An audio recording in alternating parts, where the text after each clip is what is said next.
breaks in Lagos, the bustling commercial capital of Africa's most populous country, Nigeria.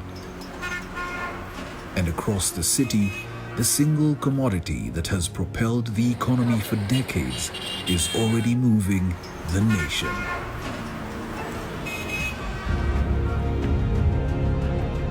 Whether it's the massive influx of morning traffic, the bustle of 100 local markets, the colorful high-rise skyline, or the oil rigs in the city's harbor, there is simply no getting around it. Oil has driven the $600 billion economy ever since it was discovered in the Niger Delta in the 1950s. Yet despite over half a century of production, the extended benefits of this black gold have remained out of reach for most Nigerians, with the industry dominated by foreign oil companies. Now, as Nigeria's oil basin matures and a warming world clouds the future of fossil fuels, the pressure on the Nigerian government to ensure that more people benefit from the country's resources is growing. Which makes the 10th anniversary of Nigeria's Local Content Act and the oversight board the act gave rise to a very important occasion. We have a 10-year strategic plan for research and development. It's a time for the country to pause momentarily and look back at the radical changes wrought in the oil and gas sector in just a single decade, and to recognize what the achievements mean, not just for the oil and gas sector, but for Nigeria as a whole.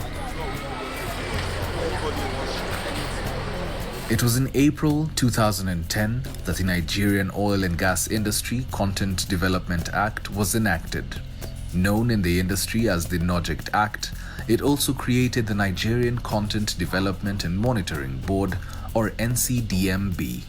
Headed by engineer Simbi Wabote and aided by a highly committed and skilled team, it has been remarkably successful at persuading the world's largest oil companies to comply not only with the letter but also with the spirit of this transformative Nigerian law. Before the enactment of the Act, all production activities were in the hands of international operating companies, the IOCs. They manage the operations, the Shells, Chevron, Exxon. The role of the NCDMB includes managing the highly complex relations with scores of oil and gas companies, among them the world's energy giants. All engineering design, conceptual, front-end, detailed engineering design were done outside the country. But today as we speak, 80% of all engineering design in the oil and gas industry is done in country, which is a major achievement. You can imagine the capital flight when we did all those kind of design outside the country. The international oil companies, or IOCs, poured billions of dollars into developing Nigeria's oil capacity. But they also made many, many more times their initial investment in return. All the while, doing very little to develop the high-end skills required to run an oil operation in country. By the early 2000s, it was clear that things had to change. Dr. Emeka Okuosa, now chairman of one of the largest Nigerian companies servicing the oil and gas industry, was amongst those who early on called for the new policies. We found out that most of the service companies were all multinationals. And when they're multinationals, the values go back to where the capital that is bringing that service is coming from. So we said no. That a few of us came together, mostly ex-Schlumberger engineers, and started working on developing capacity. The policy document that emerged set ambitious targets. 45% of the oil and gas projects were to be served by Nigerians by 2007. The policy would be driven inside the Nigerian National Petroleum Company, or NNPC. It was a struggle for the oil and gas industry to really respect those 23 directives, because it was taking them out of their comfort zone. For any engineering project in the oil and gas sector, it was done outside the country. Even studies, petroleum engineering studies, reservoir studies, every study was done out of the country. Nothing was in the country. So that directive they struggled with. Despite the opportunities, there was very little change on the ground. Early Nigerian entrants like Nest Oil battled to get acceptance as serious players in the industry. Before the act came on board, it's a question of who the IOCs like. If they like your face, they give you a job. They don't like your face, you're gone. Most of us have worked for multinational companies all over the world. So we came together, let's do the same service in Nigeria for the betterment of Nigerians, to help Nigerians create more entrepreneurs, retain more value in country, and create more employment and opportunities for Nigeria. Before we set it up, more than $380 billion walked away from the country. Okay, let's go to the key side first, so that when we... Something more substantial than a policy was required to shift the industry into new gear. The signing of the assent by Mr. President triggered the implementation. I formed a group that we called the Nigerian Content Consultative Forum. That included all the Nigerian content managers from all the IOCs, the service companies, and any recognized entity that was operating in the industry. That way, we had input from the IOCs, we had input from the international service companies, we had inputs from PETAN. We created platforms for Oil and Gas Trainers Association. The act had an immediate impact on local investors like those behind Lado, the first private investor in Nigeria's port of Lagos, and the company responsible for a large portion of Nigeria's work on the Egina, a massive oil platform built in South Korea and finalized in Nigeria. The passing of the Local Content Act in 2010 was instrumental in shifting the market to a place where local content became compulsory. It also enabled private sector players such as Lado and the NCDMB, the board, to put in place long-term plans so that we could see over the first 10 years, which we're now reaching, a transformation in the capacity of the market. Regina could have just put 25% effort in an existing fabrication yard to make it big enough and modern enough to do anything. But the way the process ended, it created a new fabrication yard from scratch. And that is what we call the Capacity Development Initiative model. We set it up deliberately.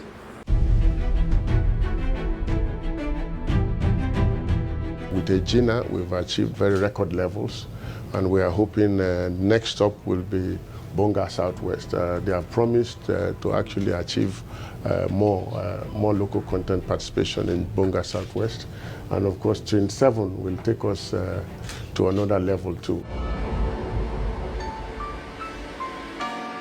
But these new opportunities took time to exploit.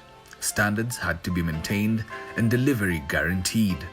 More than that, it was also a matter of trust. Initially, it was a jolt for them.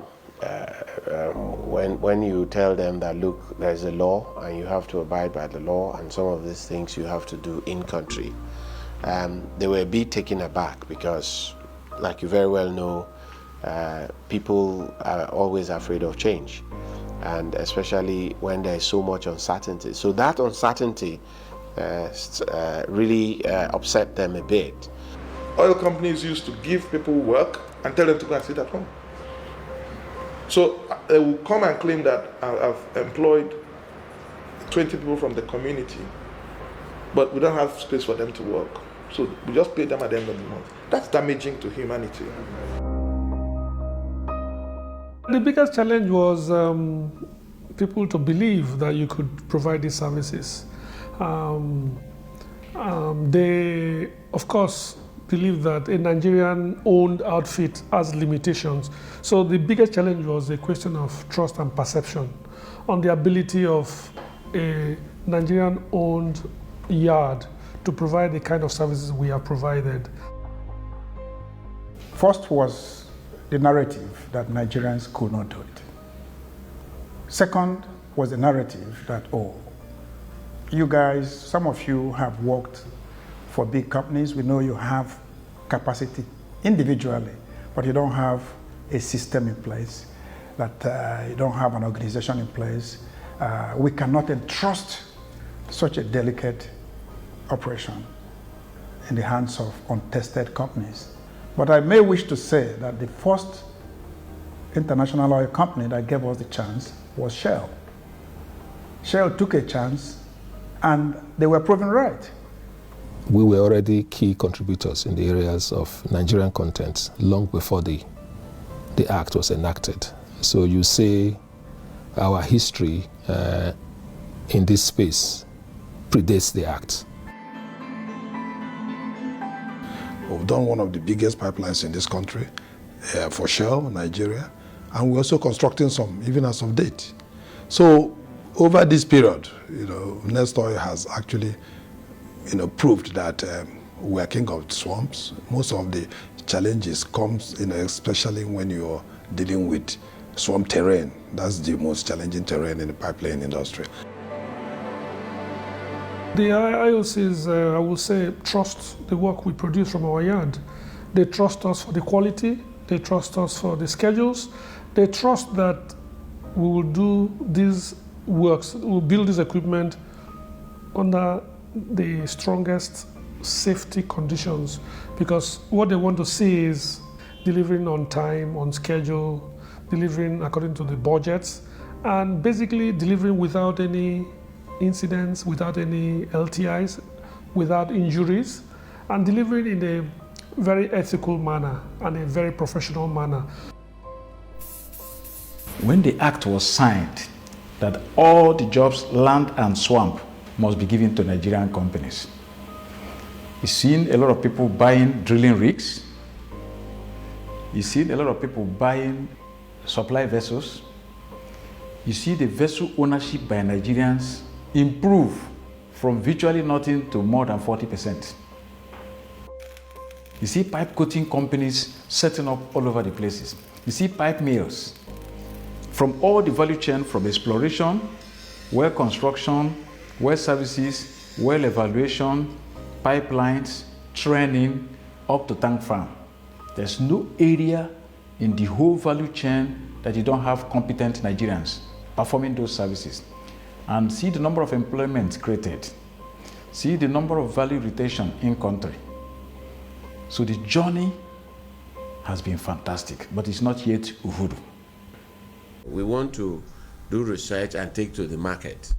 While the NOJECT Act provided a framework for local content initiatives, the win-win scenario the government hoped for was never guaranteed.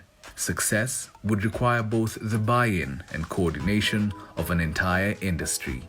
The responsibility fell to the NCDMB. One of the guarantees we gave to the industry that we will be strict, we will be firm, but we will not obstruct business.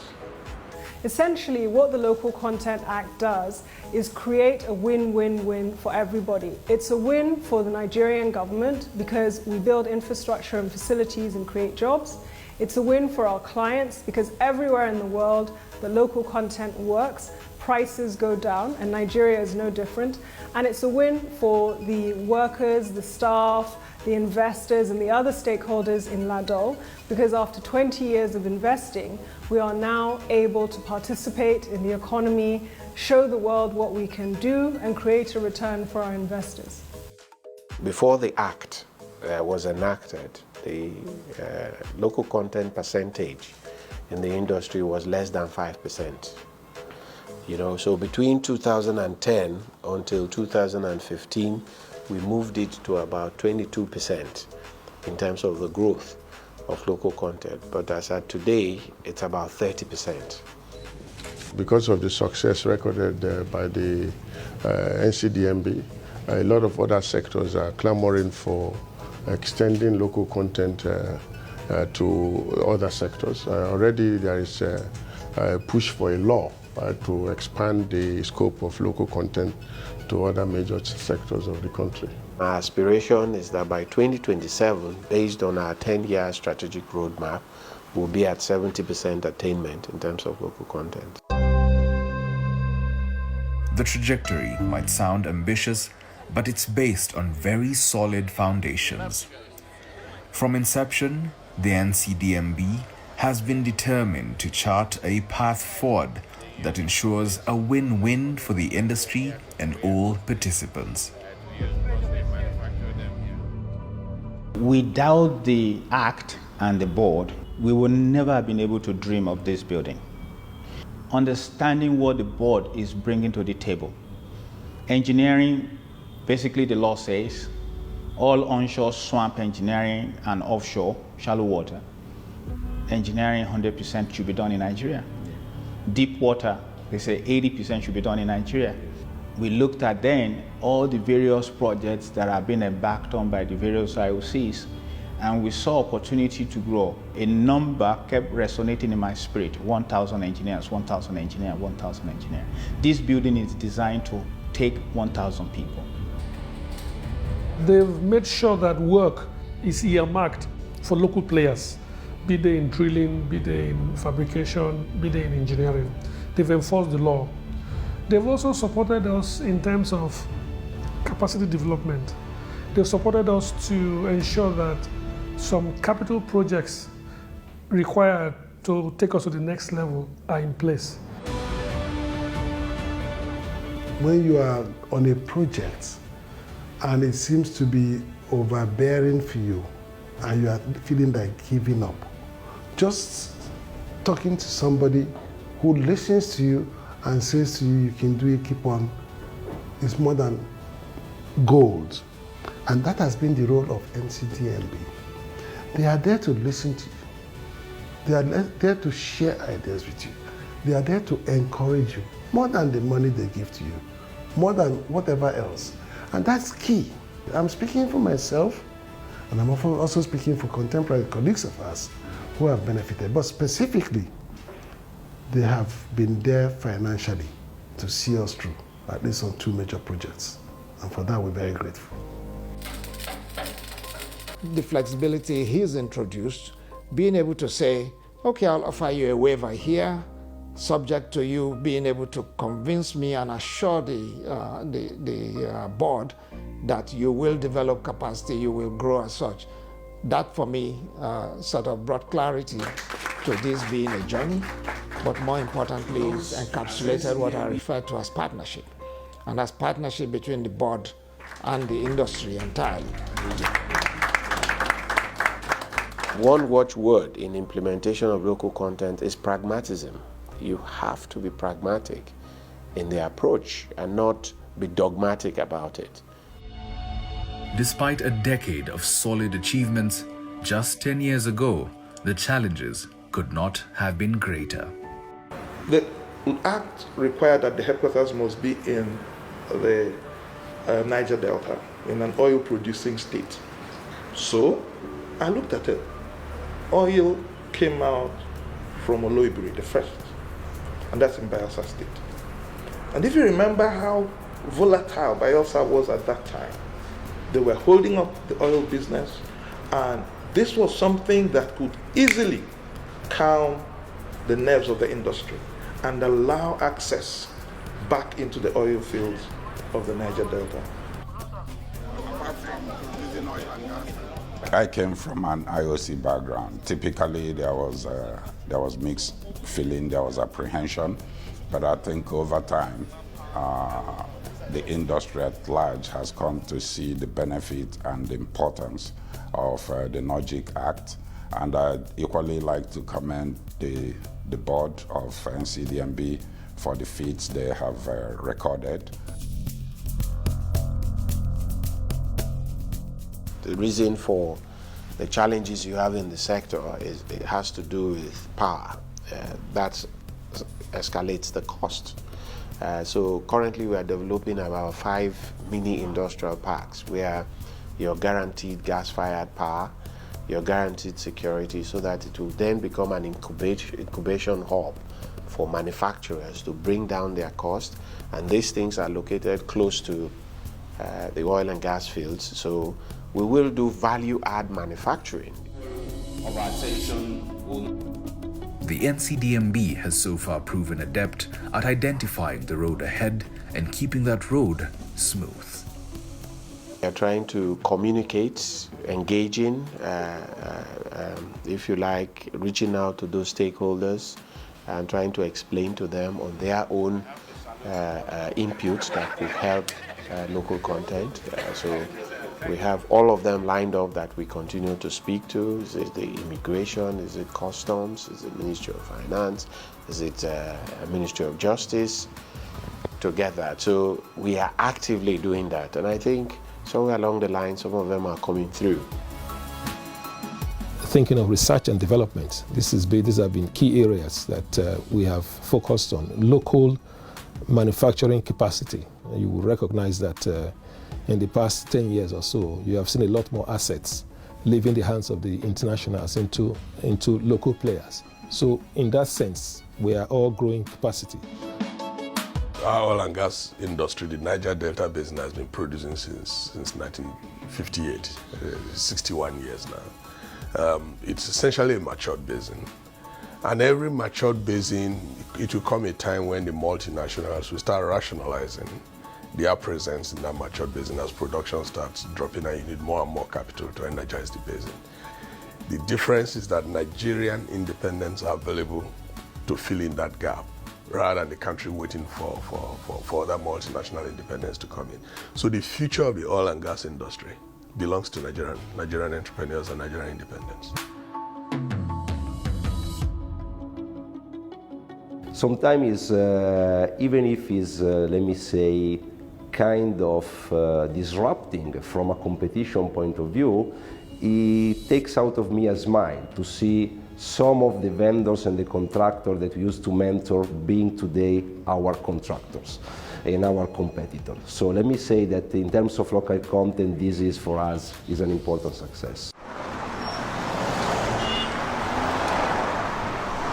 We launched the $200 million Nigerian Content Innovation Fund to support local businesses, contributors to the fund with single-digit interest rate. That has had phenomenal success. The other initiative is STEM education. In order to build the engineers of the future, we need to encourage STEM education.